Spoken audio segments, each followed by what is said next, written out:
nunca existiu, tá? Nunca existiu um primata andando desse jeito. Tá? Parece aquelas velhas corcundas. Nossa, é uma coisa bizarra isso. Não existe nenhum primata que anda assim, pelo amor de Deus. A gente observa, vamos pegar os macacos que tem rabo, tá? Macacos com rabo. Como que eles se locomovem normalmente? Tanto os macacos que passam a maior parte do chão, quanto o babuíno, quanto os que vivem nas árvores. Como que eles se locomovem? Eles se locomovem de quatro. Eles têm mãos, mas eles andam de quatro. O babuíno anda de quatro. Tá? Os macacos que andam nas árvores também se locomovem de quatro. Chegou no momento da evolução que um grupo de macacos grandes, sem rabo, mas ainda quadrúpede, que infelizmente está extinto, aí teve dois ramos, vamos dizer assim, dois caminhos evolutivos. Num deles, os indivíduos ficaram com as pernas mais longas que os braços, bem mais longas que os braços. E aí eles se tornaram bípedes, que é o grupo que deu origem ao homem. O outro grupo aconteceu o contrário. Os braços ficaram mais longos que as pernas. E aí eles começaram a andar, se locomover, sobre os nós dos dedos, que é o que a gente chama de nodopedalia. Esse é o grupo de macacos ao qual pertence o chimpanzé, o gorila, tá? Mas o que está errado aqui? Isso daqui transmite duas ideias erradas. Primeiro, aquilo que a gente tinha conversado, de que evolução, obrigatoriamente, implica melhora, né? Você tem aquela ideia de que o macaco aqui era um pobre coitado, né?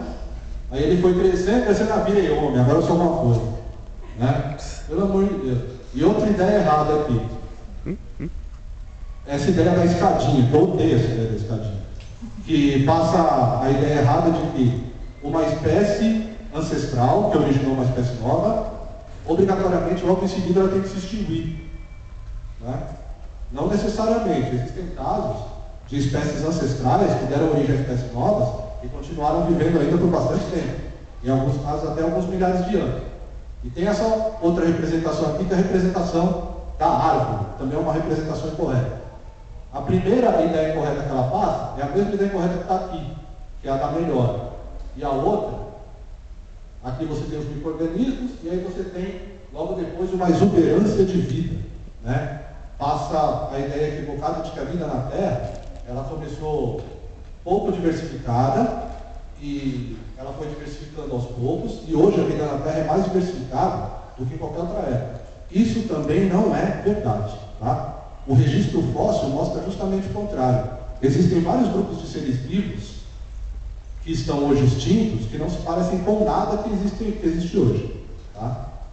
Então, quer dizer, existem grupos que hoje não existem mais. Só para citar o exemplo mais famoso, eu cito os dinossauros, mas existem muitos outros, tá? Então, hoje, provavelmente, a gente tem um número maior de espécies do que houve em qualquer outra época na Terra. Mas diversidade anatômica, diversidade de tipos, hoje, na verdade, ela é menor. O que aconteceu, na verdade, o que a gente vai ver agora, é que a representação mais correta na árvore da vida é o que a gente vai ver agora no slide aqui. Essa seria a representação mais correta da árvore da vida hoje. Tá? No começo você teve uma grande diversidade, só que a maioria dessa diversidade não sobreviveu. Tá? E aqui, lembra, diversidade anatômica tem, né? A vida se originou aqui, o tempo atual está aqui. Tá? E aí, o que acontece? Parece mais um arbusto do que uma árvore. Então, o que se sabe hoje? Que provavelmente a vida na Terra, a vida multicelular, né? Seres formados por muitas células, ela apareceu mais de uma vez na Terra. Isso já derruba aquela ideia também de evolução lenta e gradual. Então, só que a maioria dessas incursões, vamos dizer assim, de vida multicelular, ela não durou muito tempo. E só uma acabou, vamos dizer assim, vingando, que é justamente essa parte aqui, que é do qual nós viemos, né? Aqui é uma extinção que aconteceu há cerca de 230 milhões de anos atrás, que acabou com 90% da vida na Terra. Todo mundo conhece a extinção dos dinossauros. Só que antes de surgirem os dinossauros, aconteceu uma outra extinção em massa, que foi muito mais catastrófica. Literalmente, quase acabou com a vida na Terra. A Terra já sofreu 5 extinções em massa, e provavelmente a gente está passando pela 6ª. Tá? Só que essa 6ª é causada pelo homem. Tá? Então, você tem isso aqui, e a gente vai ver no próximo slide, esse grupinho aqui, ó, que foi um dos exemplos de excursões de vida multicelular que não vingou. Próximo. Fauna de Idiacara. Idiacara é uma região do sul da Austrália. Tá? Só que depois, fósseis desses seres foram descobertos em todos os continentes. Quer dizer, eles chegaram a se espalhar bastante. Tudo bem que naquela época os continentes eram todos unidos, a Pangeia, né? Mas mesmo assim é uma extensão territorial bastante grande. Quer dizer, eles chegaram a se espalhar bastante territorialmente, mas não duraram muito, eles duraram só poucos milhões de anos. São os fósseis de animais, vamos dizer assim, mais antigos, tem cerca de 1 bilhão de anos, tá? E são seres, como você pode ver, que não parecem com nada que existe hoje. Tá? Se extinguiram sem deixar descendentes. E agora no próximo slide a gente vai ver o grupo da onde a gente veio. Vamos dizer assim. Próximo. Aqui, a fauna de Burgess. A fauna de Burgess foi descoberta no Canadá. Na fauna de Burgess você tem vários tipos de animais que pertencem a grupos que existem hoje, como é o caso do Aishea aqui, que é um verme parente da minhoca. E aí você tem aqui o Anomalocaris, que era o maior da época, 70 centímetros de comprimento. Naquela época, 70 centímetros era um bicho gigantesco, né? Que não parece com nada que existe hoje. Sim. O Opabinia também, que tem 5 olhos essa tromba, não parece com nada que existe hoje. Outro grupo extinto. E tem aqui o Nória, que é o parente do camarão. O Otoia, que é um tipo de verme criapolítico, que também existe hoje. E nós, os seres humanos, os vertebrados, pertencem ao grupo conhecido como cordados, né? Que são animais que possuem a notocorda, né? Aquele cordãozinho neural, pelo menos em uma fase da sua vida. Nós só temos na fase embrionária, né? Mas tem um grupo que mantém durante a vida toda, que é representado hoje por um animal conhecido como anfióxo, né? E nessa época nós já tínhamos aqui hoje um parente do anfióxo, que é o picaia, né? Então podemos dizer que nós viemos dos parentes do picaia aqui, né? Se esses tipos de animais tivessem sido extintos nessa época, provavelmente não existiriam vertebrados hoje na Terra. Tá?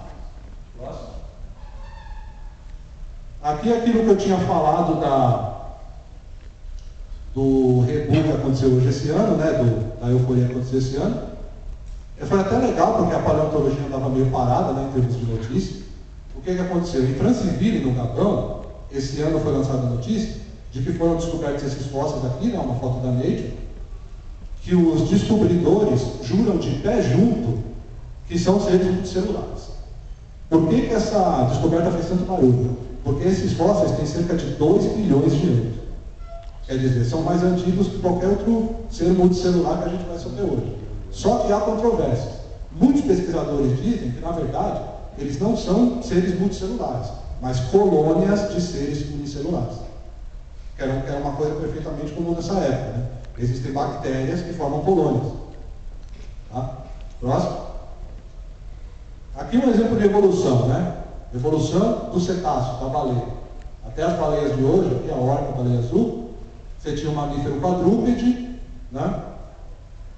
E ele vai se adaptando cada vez mais ao meio aquático, a cauda vai se tornando um modo de propulsão, vai tendo um atrofiamento dos membros posteriores, né? Até que fica só vestigial. Tanto é que se a gente, quem já viu esqueleto, mesmo que seja no livro, na revista, quem já viu esqueleto de nadadeira de baleia?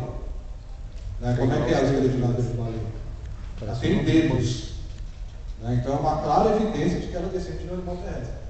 Né? Chama especial atenção esse animal aqui, que vamos dizer que está no meio do caminho, o Ambulocetus natans. Ele era muito lento em terra, se deslocava melhor na água, os membros dele eram parecidos com os dos leões marinhos de hoje. Ele se deslocava com os membros, tanto na terra quanto na água, e provavelmente usava a cauda como leme. Né? É outro bicho que não se parece com nada que existe hoje. E aí, estudando o ambiente onde ele vivia, que era beira-mar, estuário, né? E os fósseis, né? A anatomia e também o ambiente onde ele vivia, se dá só uma ideia, vou citar só como exemplo de evolução, de como esse animal deveria viver, o modo de vida dele, que a gente vai ver no próximo. Tudo indica que o Ambulocetus natans devia ter hábitos, embora ele fosse mamífero, ele devia ter um comportamento muito parecido com os jacarés e crocodilos. Tá? Ele ficava de emboscada, esperando a presa aparecer e atacar. dentes típicos de predador, né? Só que ele já era um animal bem adaptado à água, não tinha orelhas, provavelmente. Então, assim, é um outro tipo de bicho que não parece com nada que existe hoje. É um do, vamos dizer assim, está no meio do caminho ali da evolução das baleias, né? Só como exemplo.